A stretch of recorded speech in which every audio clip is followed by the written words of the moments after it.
ओम नमो भगवते वासुदेवाय।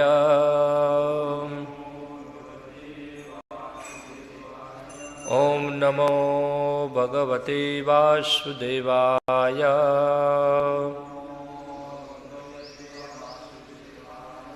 ओम नमो भगवते वासुदेवाय।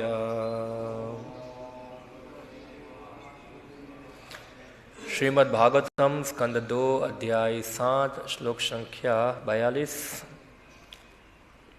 एषां शः एषः भगवान् दययेत् अनन्तः सर्व आत्मना आश्रितपदः यदि निर्व्यालिकं ते दुष्टराम्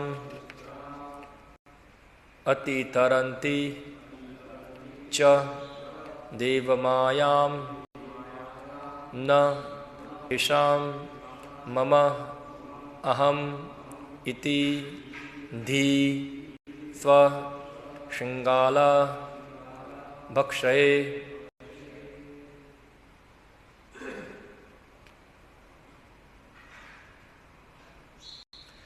एषां स एष भगवान् दययेदनन्तः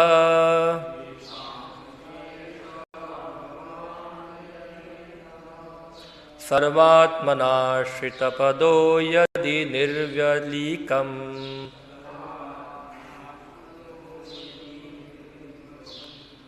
ते दुरस्तरामतितरन्ति च देवमायाम्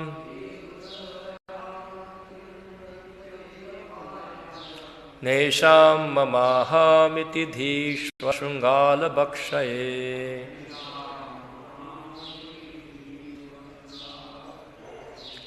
एषां स एष भगवान् दययेदनन्तः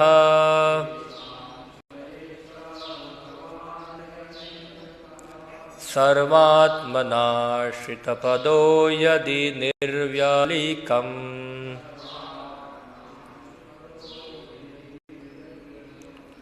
ते दुरस्तरामतितरन्ति च देवमायाम्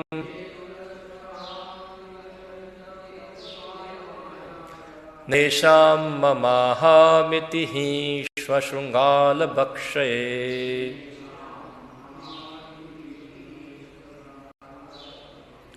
येषां स एष भगवान् दययेदनन्तः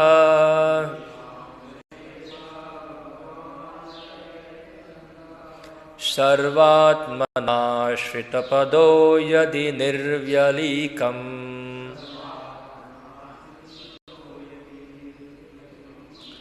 ते दुरस्तरामतितरन्ति च देवमायाम्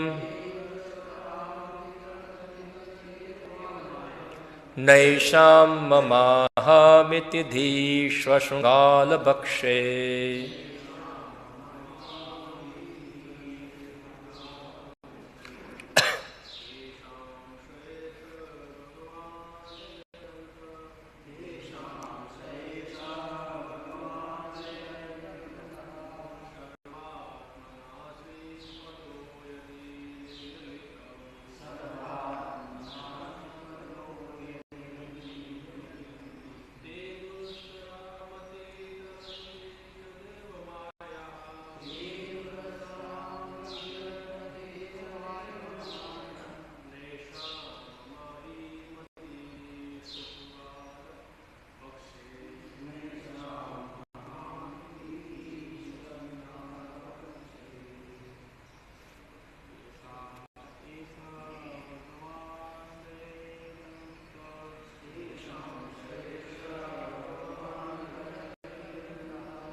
माता जी।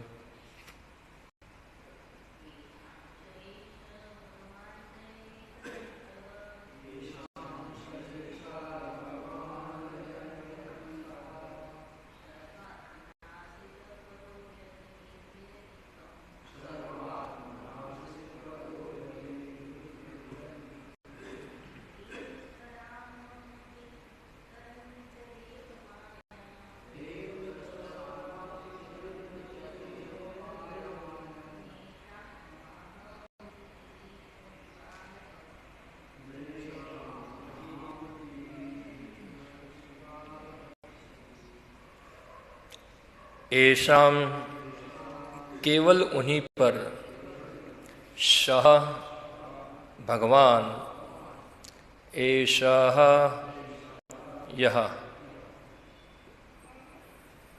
भगवान, श्री भगवान दयायित दया दिखाते हैं, अनंतः अनंत शक्तियाँ, सर्व आत्मना सभी प्रकार से, बिना हिचक के, आश्रित पदः शरणागत जीव यदि इस प्रकार शरण में आता है, निर्व्यालीकम बिना बनावट के, ते केवल वे दुष्तराम दुर्लभ्य अतितरंती पार पा सकते हैं, च तथा सामग्री देवमायाम भगवान की चतुर्दिक शक्तियाँ,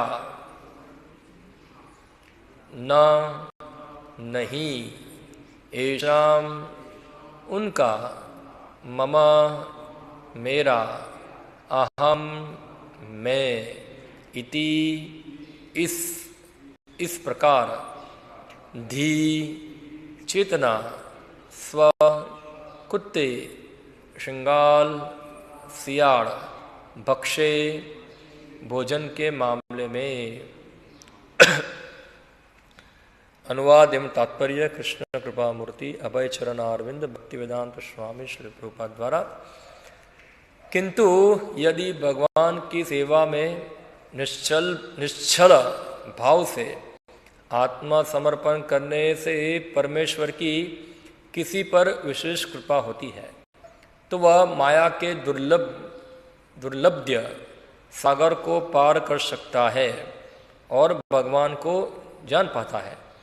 किंतु जिसे अंत में कुत्तों तथा शियालों का भोजन बनना है, ऐसे इस शरीर के प्रति जो आसक्त है वे ऐसा नहीं कर पाते।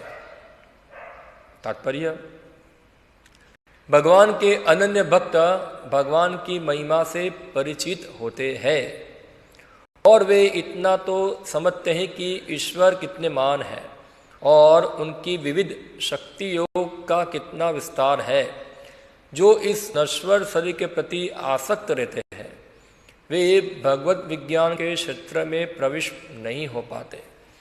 यह सारा भौतिकतावादी संसार स्वयं के विषय में देहात्म बुद्धि की अवधारणा के कारण भगवत विज्ञान से अपरिचित है। भौतिकतावादी व्यक्ति न केवल अपने भौतिक शरीर वरन अपने बच्चों व संबंधियों, जाति वालों, देशवासियों इत्यादि के भौतिक शरीरों के कल्याण कार्य में सदैव व्यस्त रहता है। ऐसे भौतिकतावादी व्यक्ति भले ही राजनीतिक, राष्ट्रीय तथा अंतर्राष्ट्रीय दृष्टिकोण से परमात्मा के कई प्रकार के कार्य करते हो, किंतु इनका यह सारा कार्य आत्मा के विषय में देहात्म बुद्धि की गलत धारणा से ऊपर नहीं उठ पाता। अतः जब तक मनुष्य देहात्म बुद्धि की भ्रांत धारणा से मुक्त नहीं हो लेता, तब तक उसे भगवान के ज्ञान की प्राप्ति नहीं हो सकती और इस भगवान के ज्ञान के बिना भौतिक सभ्यता की उन्नति कि सारी चमक दमक व्यर्थ है। ओम अज्ञानतिमिरन्धस्य ज्ञानाञ्जनशलाकया चक्षुरुन्मिलितं येन तस्मै श्रीगुरुवे नमः। श्रीचैतन्यमनोभीष्टं स्थापितं येन भूतले स्वयं रूपः कदा मह्यं ददाति स्वपदान्तिकम्। वन्देऽहं श्रीगुरो श्रीयुतापदकमलं श्रीगुरुन् वैष्णवांश्च श्रीरूपं साग्रजातं सहगणरघुनाथामृतं त्वं सजीवं साद्वैतं सावधूतं परिजनसहितं कृष्णचैतन्यदेवं श्रीराधाकृष्णपादान् सहगणललिता श्रीविशाखादितांश्च श्रीकृष्णचैतन्य प्रभुनित्यानन्द श्री अद्वैत गदाधर शिवासादि गौरभक्तवृंद। हरे कृष्णा कृष्ण कृष्ण हरे हरे, हरे राम राम राम हरे हरे। हरे कृष्ण।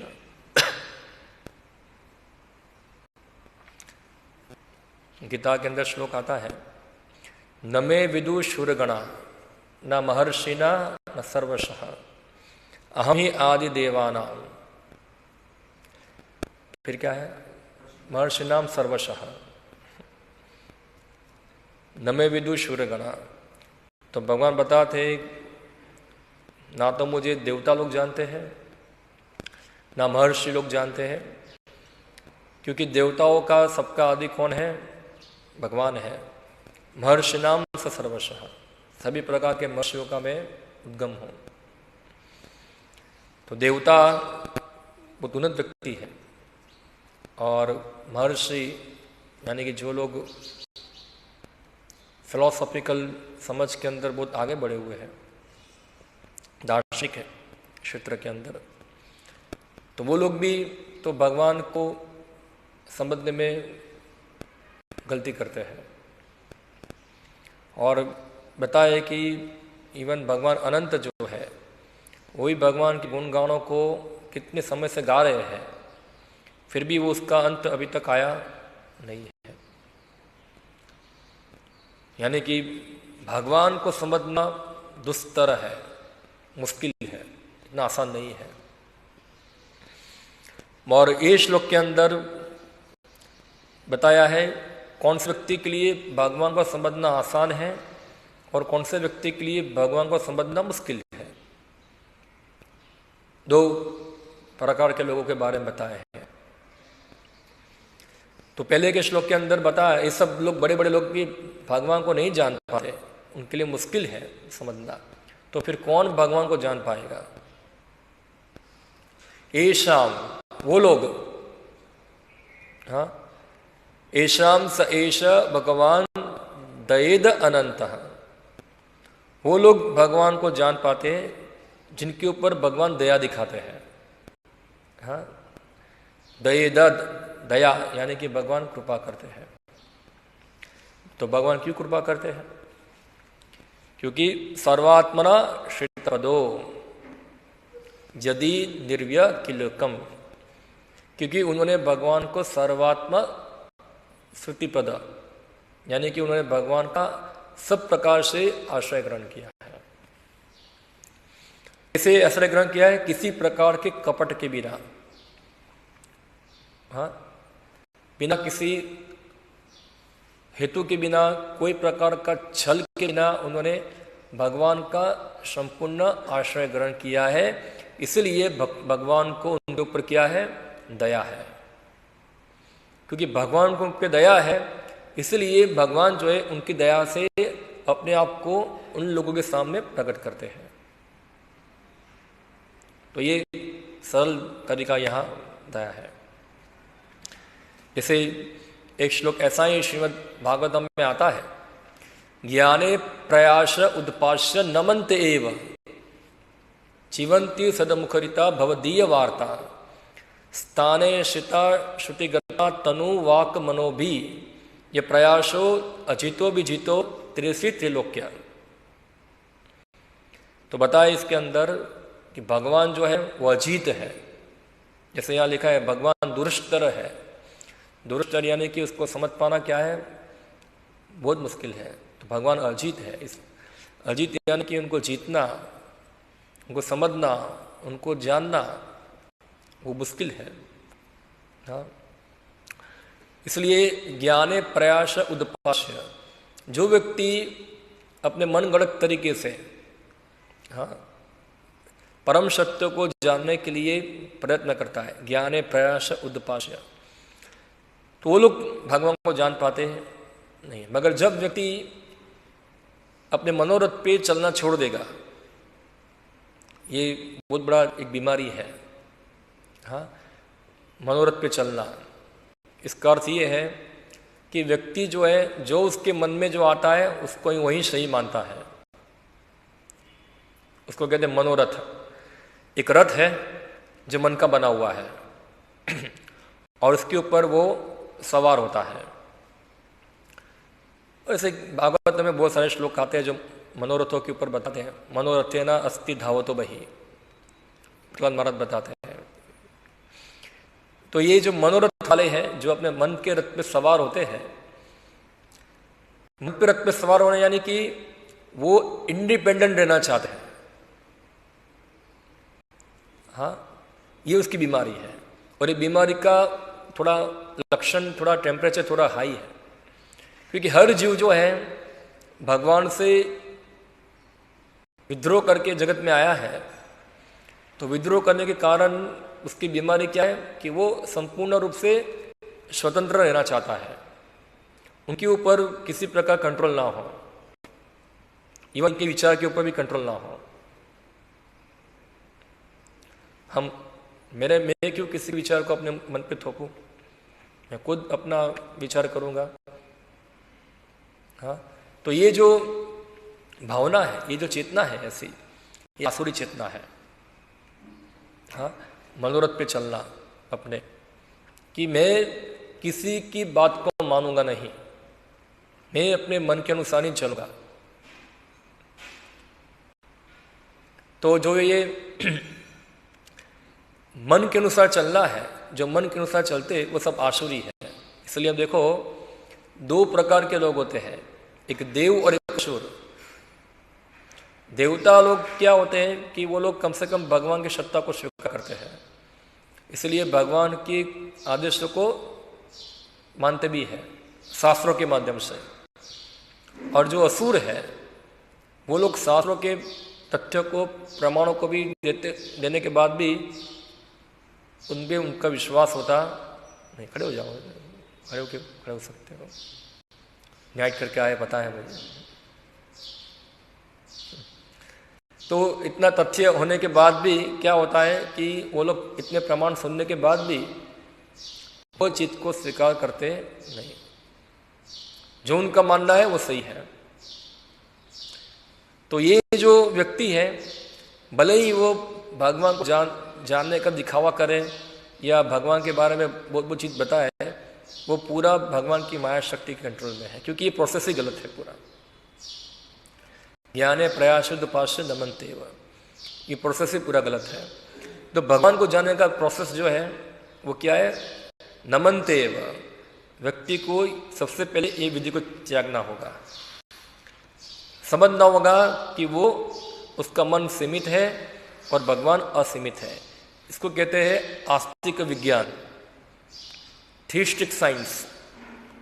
भगवद गीता के अंदर भगवान प्रभुपाद जी बताते हैं पहले अध्याय के अंदर, जो श्रीमद् भगवद गीता है वो क्या है? एक आस्तिक विज्ञान है, थीस्टिक साइंस बोलते हैं उसको, क्योंकि इसमें एक परम भगवान को स्वीकार किया जाता है जो हर तरीके से हमसे क्या है? सुपेरियर है।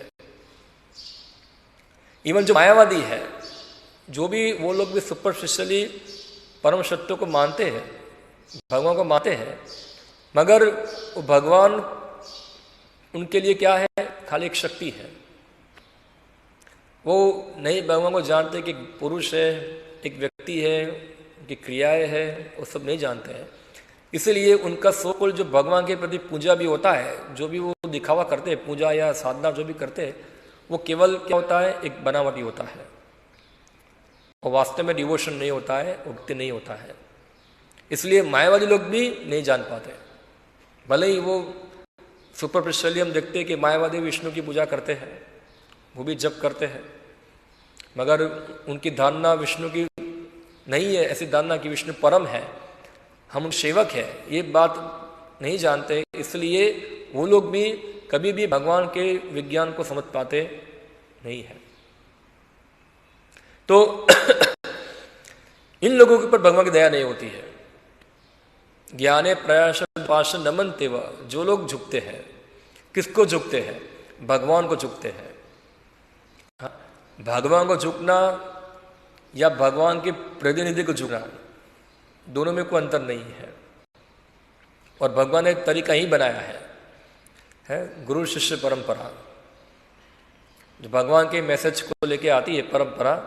और जो व्यक्ति परंपरा में श्रद्धा रखकर उसमें शरणागत होता है, जैसे यहां लिखा है सर्वात्मना श्रित पदो आश्रित, इसे गीता के अंदर भगवान बताते हैं, क्या वो श्लोक है, हाँ मेरा मेमोरी गया, बताते हैं इसके अंदर,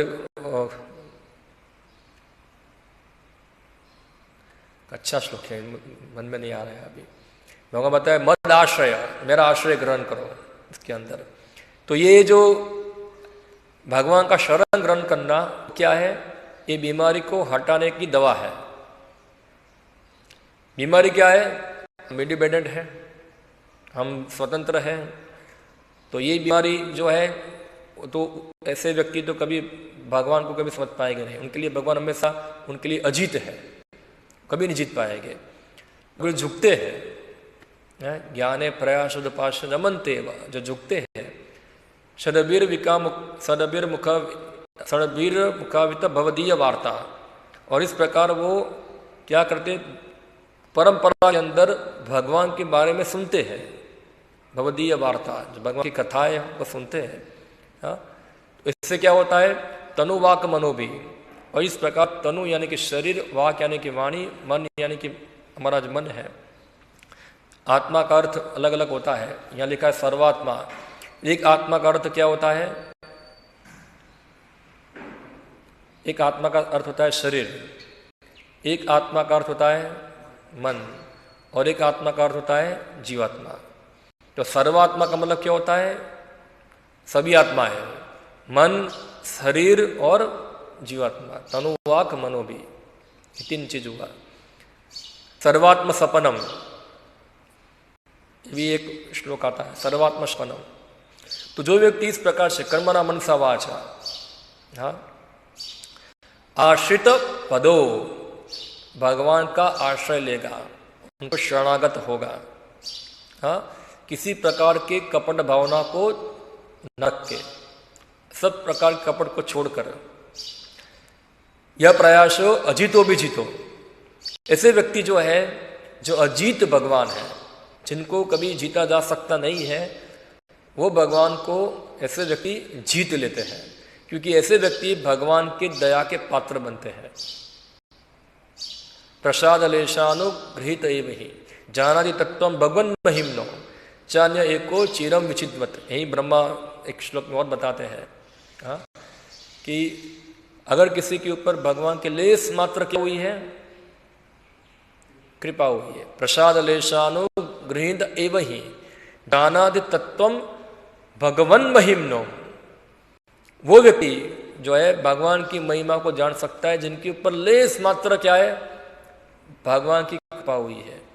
तो भगवान की कृपा किसके ऊपर होगी? जो श्लोक भी याद आ रहा है, चाह रहा है, मयि आसक्त मना पार्थ योगम युंजन मदाशय असंशयम समग्रम माम यदा ज्ञास्यसि तशृणु। याद आ गया, मयि आसक्त मना पार्थ योगम युंजन मदाशय। भगवान यहाँ यही बता रहे हैं कि मेरे में आसक्त हो जाओ, मैं आसक्त मना पार्थ, तुम्हारे मन को मेरे में आसक्त करो, हाँ, योगम युंजन आश्रय, मेरे साथ जुड़ो और मेरा आश्रय ग्रहण करो, भगवान का आश्रय ग्रहण करो, हाँ, समग्रम माम यथा ज्ञास्यसि तशृणु। इस प्रकार तुम मुझे जान पाओगे, तुम सुनो। सुनो, तो भगवान यह प्रोसेस क्या बता रहे हैं? सुनने की, सुनो।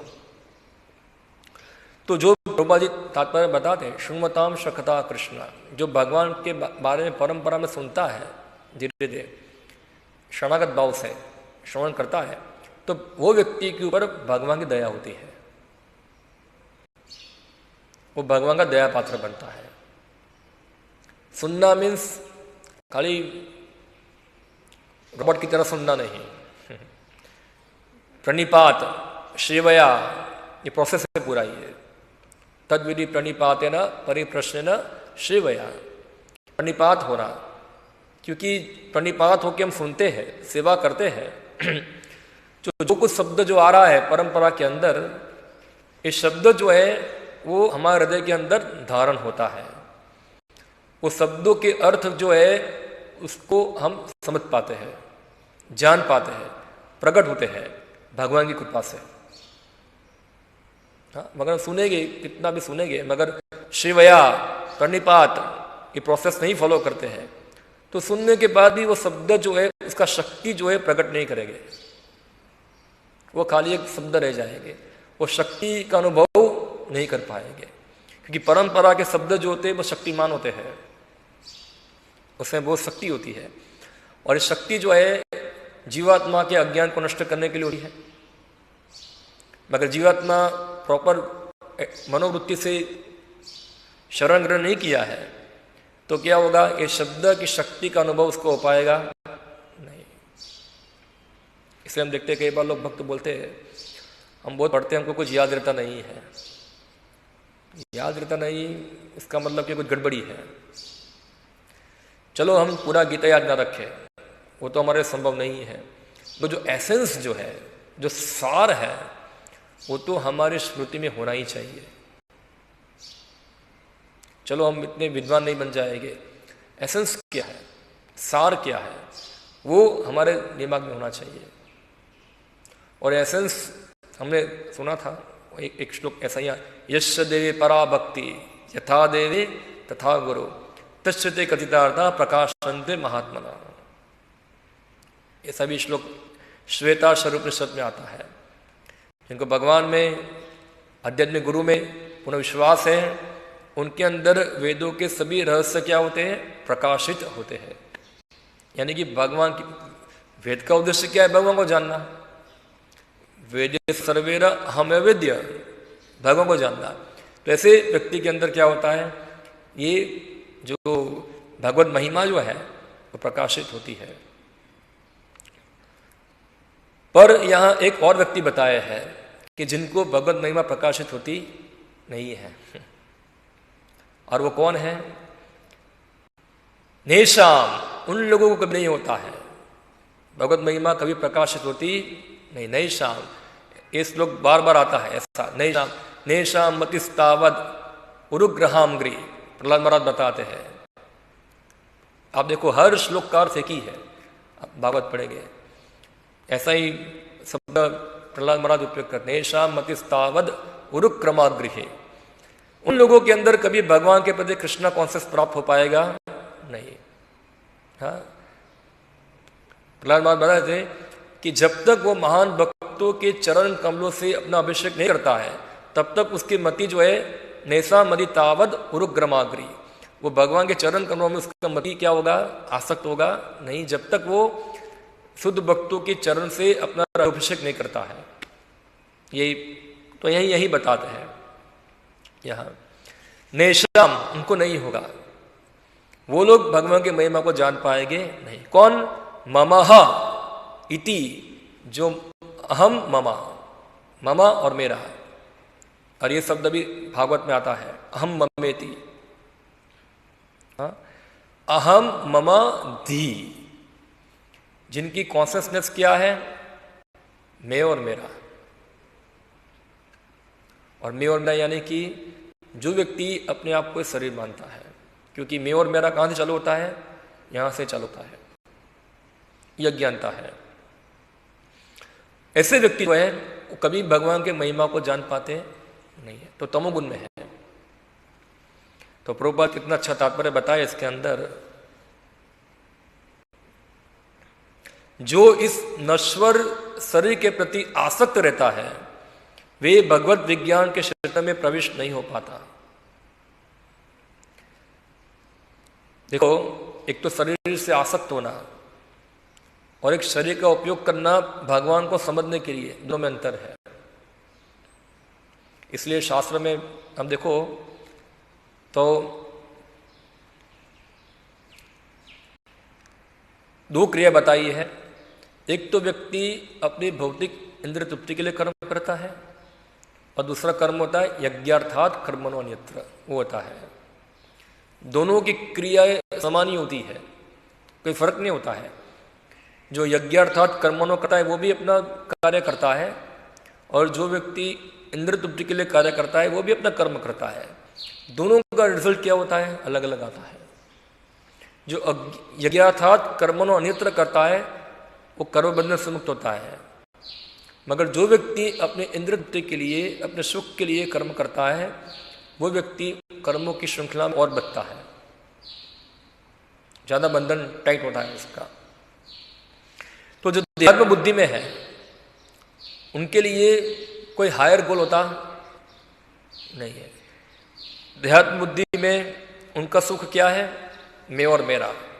और मैं और मेरा में क्या आता है? ये आहार, निंद्रा, भय और मैथुन, चार चीजें आती है। और ऐसे लोग जो है, जो इस प्रकार के भौतिक सुखों के अंदर रचे पड़े रहते हैं, उनको आध्यात्मिक विषयों को सुनने में रुचि नहीं आती है। क्योंकि उनके लिए क्या है? ये समय का बिगाड़ है। ये उनके लिए समय नहीं है, उनके लिए समय का बिगाड़ है। इसलिए गीता के अंदर भगवान बताते हैं, हाँ, भोग ऐश्वर्य प्रसक्तानाम तया पहत चेतसाम व्यवसात्मिका बुद्धि समाधोना विधीयते। जो लोगों की बुद्धि जो है ये भोग ऐश्वर्य में लिप्त है। देखो, ये भोग ऐश्वर्य जो है ये माया द्वारा बनाया हुआ एक सब ऑब्जेक्ट है, ये टेम्पररी है, ये डमी जगत है ये। और डमी जगत है पूरा, इसमें सब ऑब्जेक्ट जो है इंद्रिय विषयों के लिए वो सब भी डमी है। और उसमें सुख जो हम अनुभव करते हैं जब इंद्रिया विषयों के संपर्क में आती है, और जो सुख का अनुभव होता है वो हमको लगता है सुख है, मगर एक प्रकार का इल्यूजन है ये। जैसे छोटे बच्चों को आप, जैसे एक छोटा बच्चा होता है ना, कई बार वो बोलता है कि माँ माँ मुझे चांदा चाहिए, मून चाहिए, चंद्रमा चाहिए। तो उसकी माँ क्या करेगी? उसको एक थाली के अंदर चंद्रमा दिखाएगी, ये चंद्रमा ले, खेलो इसके साथ। और बच्चा क्या करेगा? वो थाली में चंद्रमा को देख कर सोचेगा मेरे पास चंद्रमा आ गया। तो वो बच्चे को सुख जो मिला है चंद्रमा प्राप्त करने का, वो सुख क्या है? वो इल्यूजन है, वो भ्रम है, वास्तविकता नहीं है ये। ऐसा है। तो ऐसे ही जीवात्मा जो है ये भौतिक विषयों के अंदर जब रहता है और भौतिक विषयों में जो उसको सुख मिलता है वो सोचता है वही सुख जो भ्रमित सुख है, इससे वो अटैच रहता है, आसक्त रहता है। इसको कहते हैं भोग ऐश्वर्य प्रसक्ता नाम, उससे अटैच है। जैसे वो बच्चे को कितने लोग बोलेंगे थाली छोड़ दो, चलो, नहीं नहीं नहीं मेरा चंद्रमा, मेरा चंद्रमा। छोड़े, तो कुछ नहीं है, प्रतिबिंब है, नहीं नहीं मेरा चंद्रमा, मेरा, उसको पकड़ के रखेगा वहाँ। तो इस प्रकार से जो लोग देहात्म बुद्धि में है, जो शरीर और आत्मा के भेद को नहीं जानते हैं, और सोचते हैं कि यही शरीर सब कुछ है। और आजकल हम देखते हैं लोग ऐसा बोलते हैं, जो लोग देहात्म बुद्धि में ऐसा बोलते हैं, भाई जीवन मिला है भोग लो ना। सुना है आपने? जीवन मिला है इसको भोग लो ना, भोगो, मिला है तो। यानी कि उन लोगों को कुछ हायर नॉलेज नहीं है, कुछ हायर चेतना नहीं है। वो संपूर्ण रूप से अपने इंद्रियों के गुलाम है। ना तो उनके सेंस पे कंट्रोल है, ना उनके माइंड पे कंट्रोल है, किसी प्रकार का उनका नियमन नहीं है। इसलिए ऐसे व्यक्ति जो है वो कभी भी आध्यात्मिक विषयों की तरफ झुकाव उनका नहीं होता है। और जब भी आध्यात्मिक विषयों की बात होती है तो उनको नींद आती है, सो जाते हैं, निंद्रा आएगी। या तो बुक पढ़ने बैठेंगे तो क्या होगा? एक बुक पढ़ा, सब क्या है, शरीर आत्मा मगर उनको इंद्रिय विषयों के बारे में समाचार प्राप्त हो गए। कहाँ पैसा मिलता है, कहाँ आहार मिलता है, कहाँ निंद्रा मिलता है, कहाँ मैथुन मिलता है, उनकी सब निंद्रा गायब हो जाएगी, तब जागृत हो जाती है, सब निंद्रा जागृत हो जाती है पूरी। ये क्या दिखा रहा है? देहात्म बुद्धि, क्योंकि हम लोग देहात्म भाव में हैं इधर। तो ये ऐसे व्यक्ति जो है वो कभी भी भगवत विज्ञान के क्षेत्र में प्रवेश नहीं कर सकते। और हो सकता है कि ऐसा व्यक्ति जो हो समाज के अंदर लग रहा है कि कोई निस्वार्थ कार्य कर रहा है, जैसे यहाँ लिखा है श्रील प्रभुपाद जी ने, भौतिकतावादी व्यक्ति न केवल अपने भौतिक शरीर वरन अपने बच्चों एवं संबंधियों, तो अपने बच्चों का देखभाल करना, अपने संबंधियों के साथ संबंध का व्यवहार करना, मेरे संबंधी अच्छा डीलिंग करना, उनके साथ अच्छा व्यवहार होना, धार्मिक अनुष्ठानों के अंदर इकट्ठा होना, सब मजा करते हैं संबंधी। हम देखते हैं कई बार सब इकट्ठा होते हैं, कई बार हम देखते हैं ना सब लोग इकट्ठा होके रात को 12 बजे समोसा खाते हैं। क्या होता है? सब भौतिकतावादी चेतना, ये मटेरियलिस्टिक कॉन्शियसनेस पूरा, मैं और मेरे संबंधी, ये मेरे बच्चे। फिर बताते हैं कि बच्चों संबंधियों मेरे जाति वाले हैं, तो जाति का भावना होना, मैं विशेष प्रकार के जाति से हूं, तो ये हमारा समाज है और हमारे समाज को क्या करना है? मुझे आगे लाना है।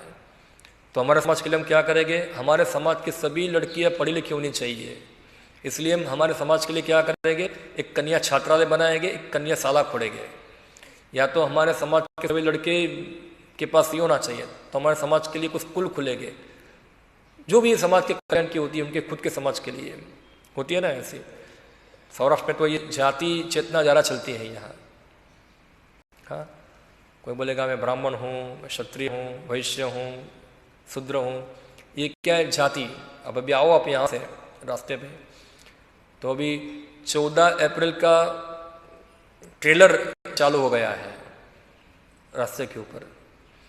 14 अप्रैल यानी कि आपको पता नहीं होगा, 14 अप्रैल होता है अंबेडकर का जन्मदिन है उसका।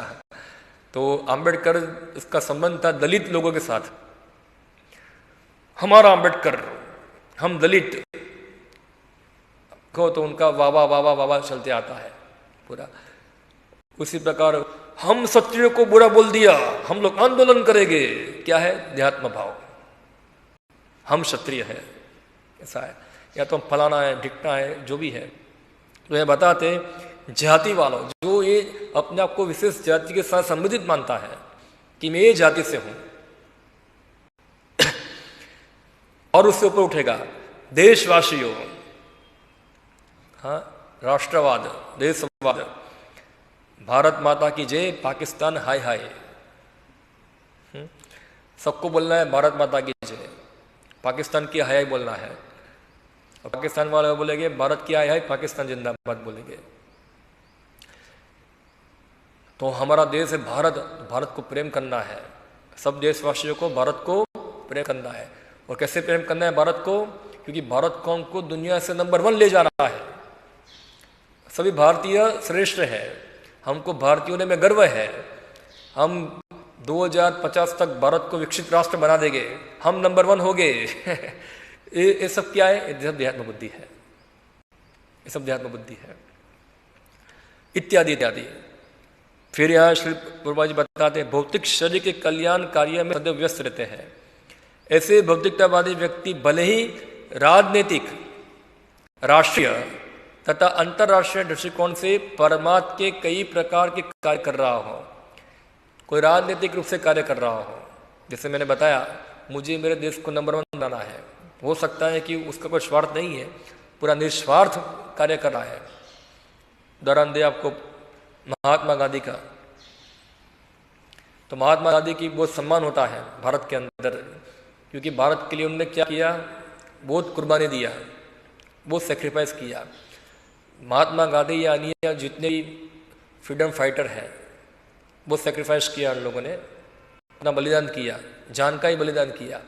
मगर जो भी उन्होंने बलिदान दिया, जो भी उन्होंने किया, वो भावना में किया हमें शरीर है और हमारा संबंध देशवासियों से है। यही भावना में किया। यानी कि उनका जो कार्य क्षेत्र था वो देहात्म बुद्धि ही था। वो देह से परे कुछ सोच पाए नहीं। इसलिए भले ही उनका वर्तमान समय में उनका जो सेक्रीफाइस है, उनका जो त्याग है बहुत बड़ा दिखे, मगर वो आध्यात्मिक दृष्टिकोण से क्या है, उसकी कोई महत्व नहीं है, उसका कोई महत्व नहीं है, वो जीरो है, जीरो है। क्योंकि इतना बड़ा सेक्रीफाइस करने के बाद भी क्या होगा। अभी देखो एक जेल है, जेल के अंदर बहुत सारी कोठरियाँ होती है। वे कोठरी के अंदर कोई बड़ा कैदी है, छोटे कैदी को दबा रहा है अंदर, उसको मार रहा है, कंट्रोल कर रहा है। और कुछ अन्य कैदी आके दोनों को अलग करते हैं। वो जो मारने वाला कैदी था उसको अलग कोठरी में डालते हैं, और जो दूसरा कैदी था उसको बोलते तुम भी आज़ाद हो। उससे क्या फर्क पड़ने वाला है? अंत में तो क्या है, सब जेल में ही है, सब जेल में। जेल से कोई बाहर निकल पाएगा तो नहीं। यानी कि भले ही कुछ अंदर से कुछ लोगों का कुछ कल्याण किया, मगर सब कल्याण का आधार क्या है? देहात्म बुद्धि। राष्ट्रीय अंतर्राष्ट्रीय सभी दृष्टिकोण से परमार्थ है, क्योंकि वो लोग आत्मज्ञान को जानते नहीं है। अपश्यताम आत्मतत्व गृहेषु गृह मेदिनाम। हाँ, अपश्यताम आत्मतत्व। तो ऐसे व्यक्ति जो है कभी भी भगवान के बारे में जान पाएंगे नहीं, कभी भी कुछ समझ पाएंगे नहीं। और क्या होगा, ऐसे ही मरेंगे और वो कुत्तों का और सिया का भोजन बनेंगे। यहां ऐसा लिखा है।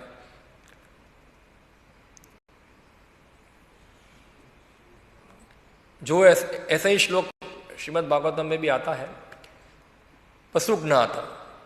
पशुघ्नाथ का अर्थ होता है एक तो पशु का हत्यारा, और दूसरा अर्थ होता है कि जो अपनी आत्मा का हत्यारा है।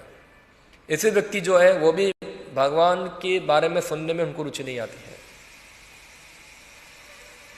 समझने में रुचि नहीं आती है।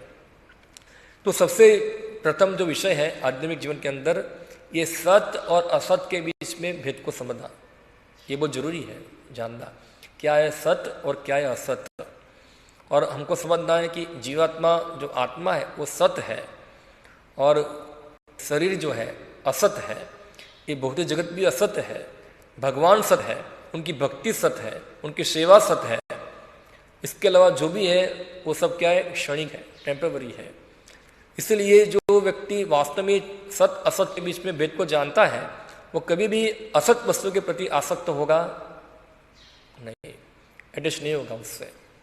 और खाली वो हमारे कार्य में दिखना चाहिए, हम होना चाहिए, हमारे कार्य में दिखना चाहिए ये चीज़। हम देखते बहुत सारे लोग भगवान को मानते हैं, भगवान की पूजा भी करते हैं, सब कुछ करते हैं, मगर वो लोग क्या है, इस प्रकार के लेवल के ही हैं, देहात्म बुद्धि में है। इसलिए उनकी भगवान की पूजा करने के बाद भी, भगवान सेवा करने के बाद भी वो लोग क्या सत्य है क्या असत्य है वो जान पाते नहीं है। क्योंकि वो भगवान को भी ऐसा ही मानते हैं कि भगवान क्या है, हम उनकी पूजा कर रहे हैं, उनकी सेवा कर रहे हैं कि भगवान हमको क्या करेंगे, इस जगत के अंदर सुख और शांति प्रदान करेंगे, वही उनकी भावना है। तो सबसे पहले तो ये जो बेसिक चीज़ है, सत्य असत्य के बीच में तफावत को जानना जरूरी है। और फिर सत्य चीज को प्राप्त करने के लिए क्या जरूरी है, वो कार्य करना। तो जो खास करके डिवोटीज है, रूपा जी बाबा बताए, भक्तों के लिए क्या है, वैराग्य विद्या। हाँ, भक्तों के लिए वैराग्य विद्या है। उनको वैराग्य का क्या करना चाहिए, कल्टीवेशन करना चाहिए। और इतना आसान नहीं है देहात्म बुद्धि से बात करना। जब होता है तो पता चलता है कितने देहात्म बुद्धि हमारे अंदर है, कितने आसक्त हैं हम परिवार से, कितने आसक्त हैं हम संपत्ति से, कितने आसक्त हैं हम भौतिक भोगों से, कितना अटैच है। तो जो अटैच व्यक्ति है वो कैसे कृष्ण की सेवा कर पाएगा, कैसे वो कृष्ण को शरणागत हो पाएगा। क्योंकि कृष्ण को शरणागत होने के लिए सब छोड़ना पड़ेगा, अटैचमेंट त्यागना पड़ेगा ये। तो कम से कम हमको ये वैराग्य का कल्टीवेशन करना चाहिए। और हम देखते हैं भगवद गीता जो है प्रैक्टिकली हमको सब चीज सिखाती है। प्रैक्टिकली सिखाती है। पढ़ो तीसरा अध्याय, पढ़ना चाहिए। खास करके जो लोग संसार में रहते हैं, नागरिक जीवन जीते हैं, उनके लिए थर्ड चैप्टर बहुत महत्वपूर्ण है समझना। कैसे संसार में रहना है अनासक्त भाव से, और कैसे अनासक्त भाव से रहकर भगवान की सेवा करना है। तो तीसरा अध्याय बहुत महत्व, तीसरा अध्याय, पांचवा अध्याय, कौन सा तीसरा अध्याय है पता है किसी को? गीता का तीसरा अध्याय राकेश प्रभु नहीं पता है? थर्ड चैप्टर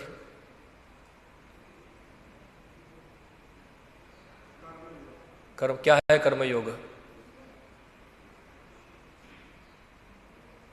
तीसरा अध्याय पढ़ा कि नहीं पढ़ा है? क्या है कर्मयोग? तो भक्त लोग कर्मयोगी होने चाहिए। प्रभुपाद ने पुस्तक लिखा है कर्मयोग, पढ़ा है? पढ़ो इसको, पूरा व्यवहारिक है, इसके अंदर इंस्ट्रक्शन पूरी व्यवहारिक है।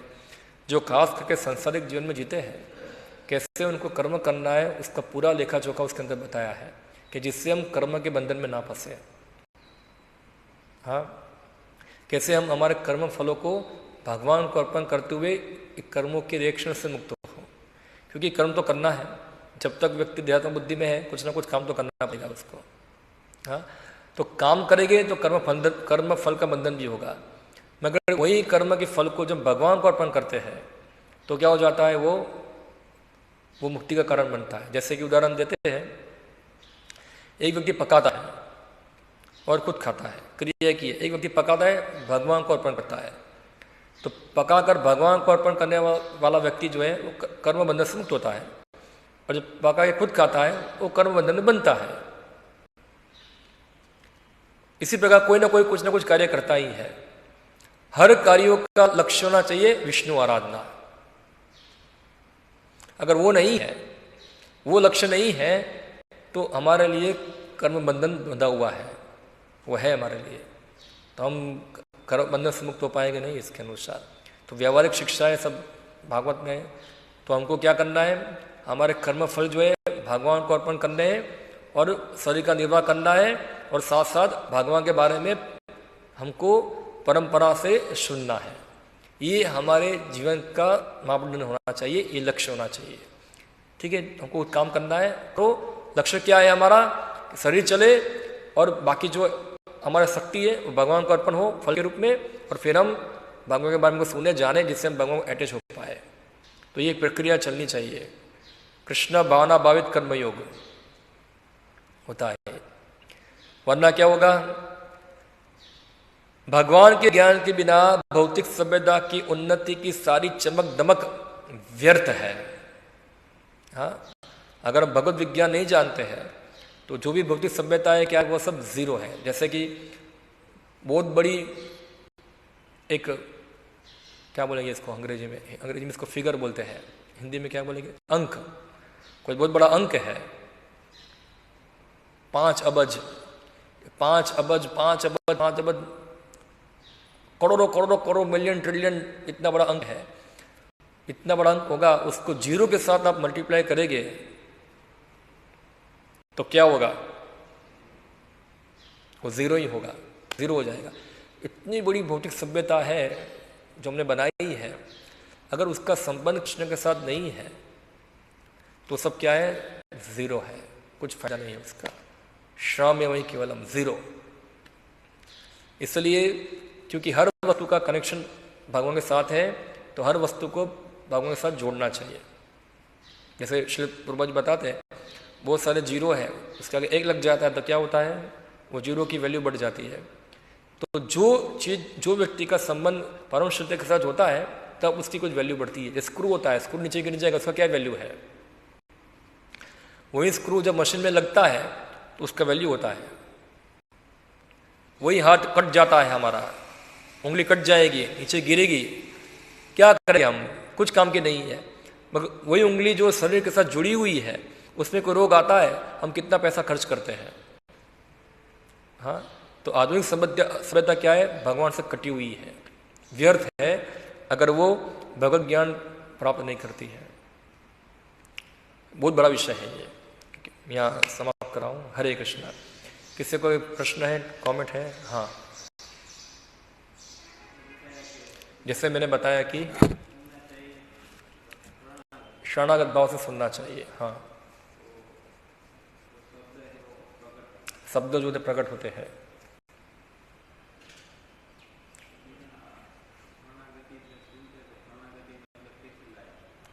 शरणागति यानी कि सबसे पहले स्वीकार करना है कि मैं तुच्छ हूं, मैं नगण्य हूं और मुझे आवश्यकता है किसी के आश्रय की। मैं अनाथ हूं।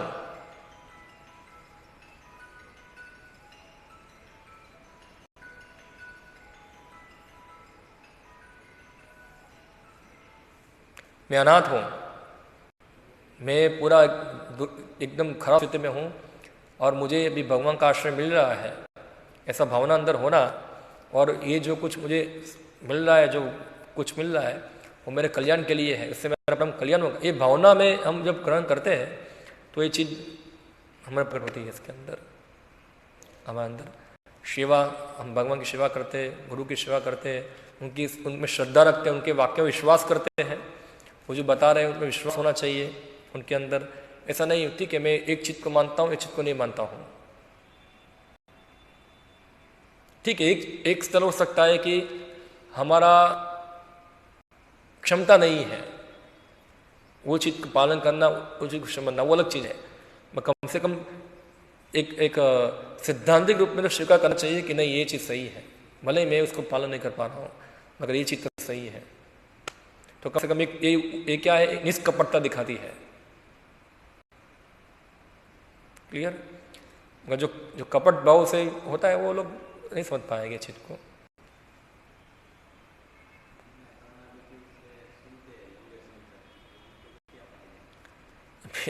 सुनने का में सुनना में क्या सुनते हैं हम? सुनेंगे, वो सुनेंगे ना भगवान को शरणागत तो वही सुनेंगे हम लोग, वही तो सुनना है। सुनना है हमको अपने आप को कन्विंस करना है।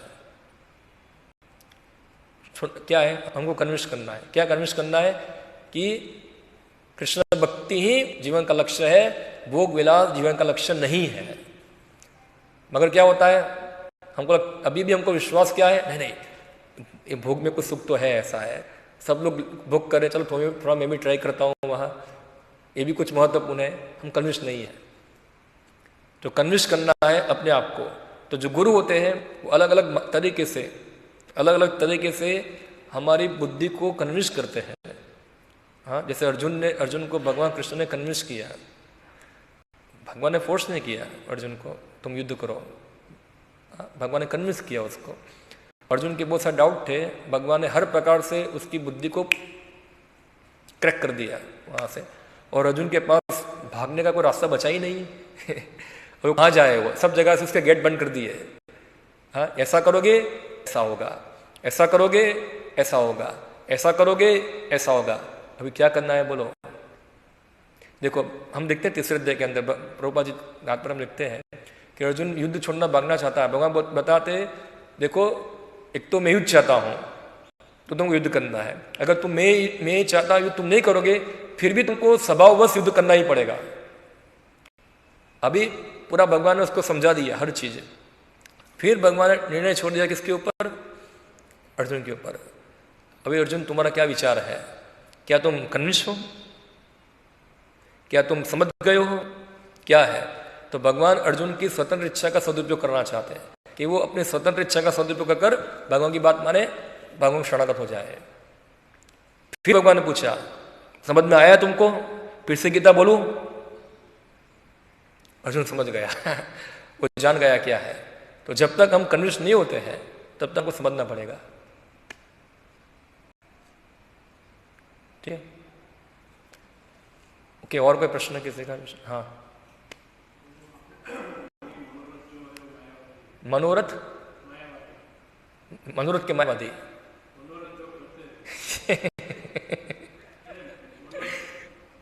ऐसा नहीं बोला जो मनोरथ करते वो मायावादी है। अब क्या समझे मनोरथ के बारे में? वो खाने वाला मनोरथ की बात नहीं कर रहा था मैं।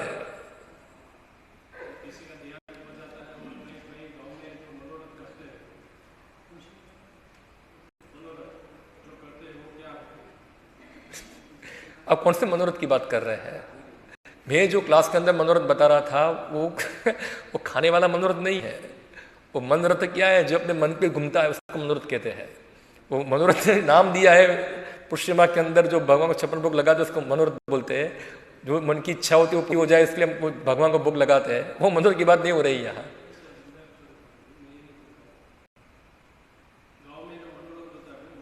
हाँ नहीं, इसका ये क्लास के साथ संबंध है। हाँ मनोरथ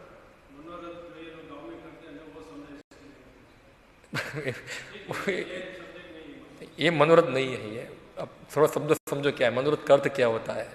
इसलिए सुनो, ध्यान से पढ़ो, सुनो और पढ़ो, वरना क्या होगा मैं क्या बोल रहा हूँ क्या समझ रहे हैं।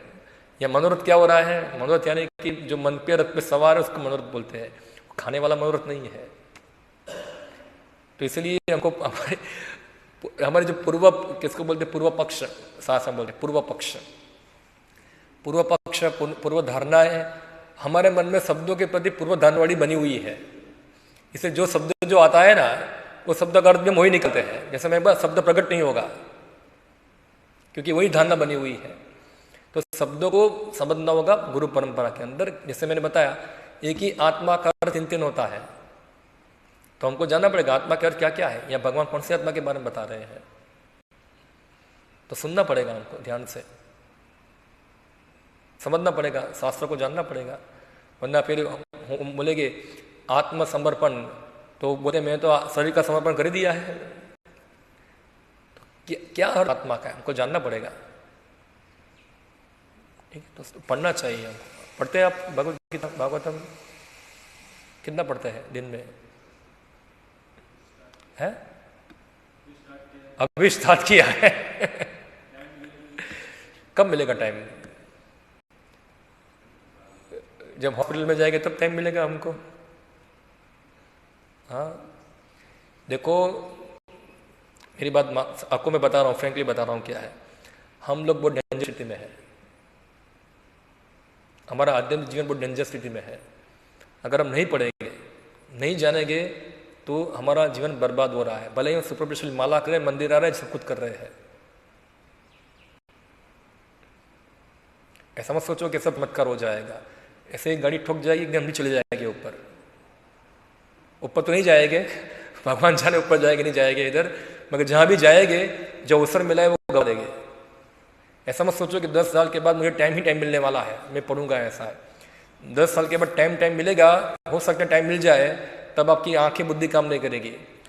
मनोरथ का अर्थ भी हम और निकालेंगे फिर इसके अंदर। तो अभी समय है, अभी अच्छा स्वस्थ शरीर है, समझना चाहिए क्या है उसके अंदर।